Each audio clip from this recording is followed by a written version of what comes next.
Hi guys, and welcome to another video. In today's video we're going to have a little look at the Rollei35. Now if you could design your own film camera, what would it be? Mine would be something along the lines of pocketable, full 35mm frames, let's say packs a Zeiss lens that's nice and fast and has full manual controls. Now that is exactly what the Rollei35 is, and it's exactly why one of my favourite cameras. And in today's video we're not just going to talk about one of them, we've got two of them, and I'll talk about why there's two very shortly. But first of all, let's introduce today's trip. So this is actually split over two different weekends. The first part of our trip was to the local village of Tadley, where we took a walk around a couple of lakes. Annoyingly, it was a dark, overcast day, which is never ideal when shooting film. And in the two cameras we had Portra 400 in one and Kentmere 400 in another, so we had both colour and black and white.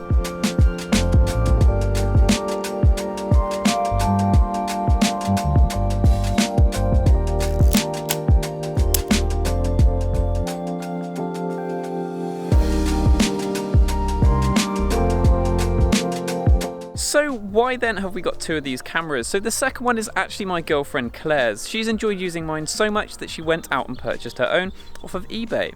Now these two cameras are only built 5 years apart, but there's quite a big difference between the two in terms of where they were made. So my one is made in about 1969 and was made in Germany, whereas Claire's is 1974-ish, and that's from Singapore, so two separate sides of the planet.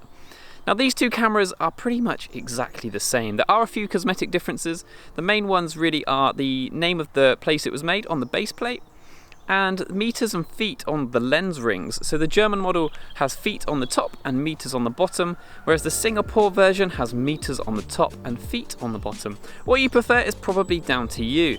Now there's quite a lot of fanfare about the German models, and they're generally more expensive, but that should really only come down to how rare they are and that they were made in an earlier time and for a shorter period of time.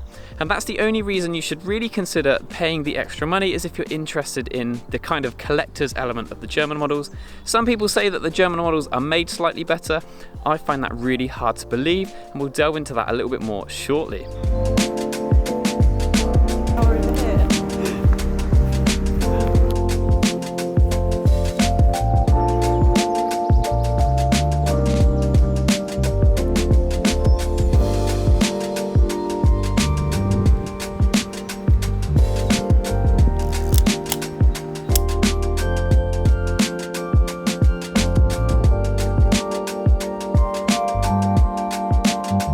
So like I said, cosmetically there's not much difference between these two cameras, however they do feel very different in use. Claire's model from Singapore feels silky smooth to use.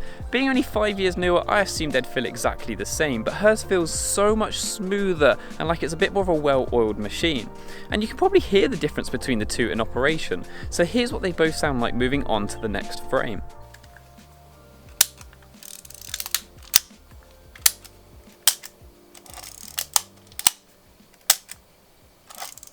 Now there's a very good chance all my camera needs is a good service, and it'd probably feel exactly the same. And one of the benefits of these cameras is that they are fully manual and all mechanical. So from a repair point of view, repairs are quite often possible as they're physical rather than digital. Unlike some of the other cameras this size, where like the point and shoots, where they're electrical inside, and when they die there's just no more of these boards about, so you've literally got a dead camera. The Rollei35 shouldn't be like that, as because it's mechanical, things should really be replaceable if you can find the right person to do it.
Now, the second part of our trip was actually a whole weekend later, so we didn't manage to finish the 2 rolls of film, so we headed out again, and this time we went to Thatcham, and the weather couldn't be any more different. When we got to Thatcham, it was a bright sunny day, and both of the films benefited an awful lot from this, and I think you can tell from the images that they do get quite a lot better. And I always find when shooting film, bright sunny days are always so much better than dark days.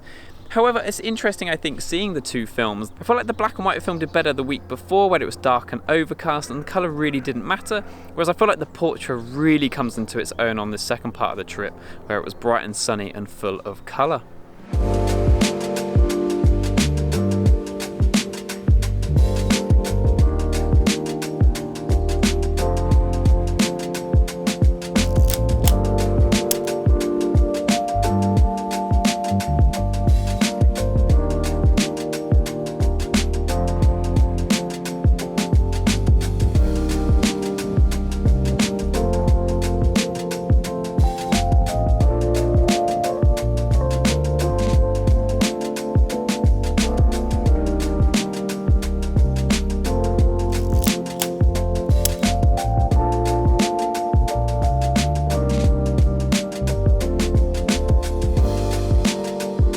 Like I was saying earlier, my main bit of buying advice really is to buy on condition.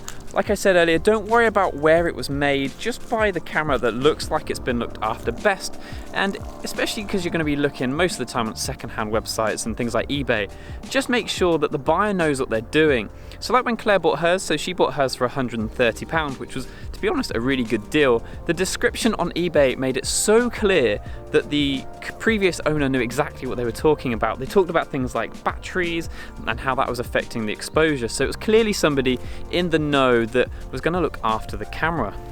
Now, in terms of batteries, a lot of people have asked on previous videos what battery I use. So I actually use a wine cell. It's a 1.3 volt battery. They're quite expensive, but you generally get quite close in terms of exposure with the light meter. I only have to underexpose by about a stop, as the battery is just slightly too powerful.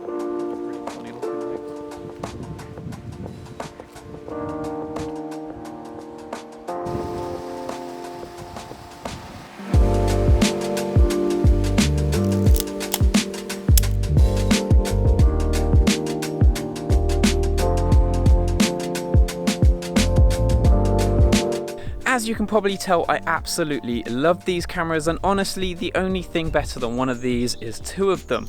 The cameras pack such a punch for their size. That little Zeiss lens is honestly so good, and these cameras are so much better than their size suggests, and I cannot wait to shoot them even more this year, especially now lockdown restrictions have started to ease in the UK.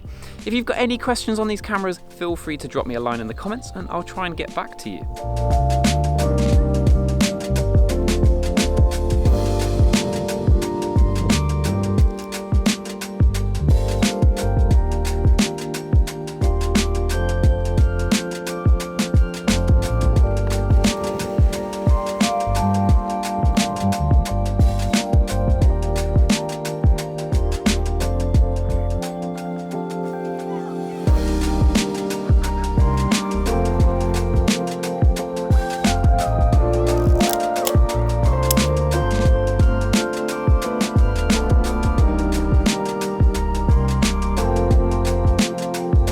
So guys, that is it for this video. Now, this video has actually been recorded on a camera different to normal. This is not my Sony a7 III.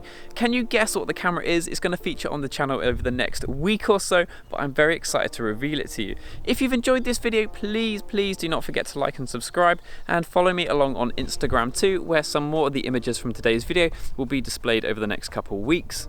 Thank you guys for watching, and as always, I hope to see you in the next one. Cheers!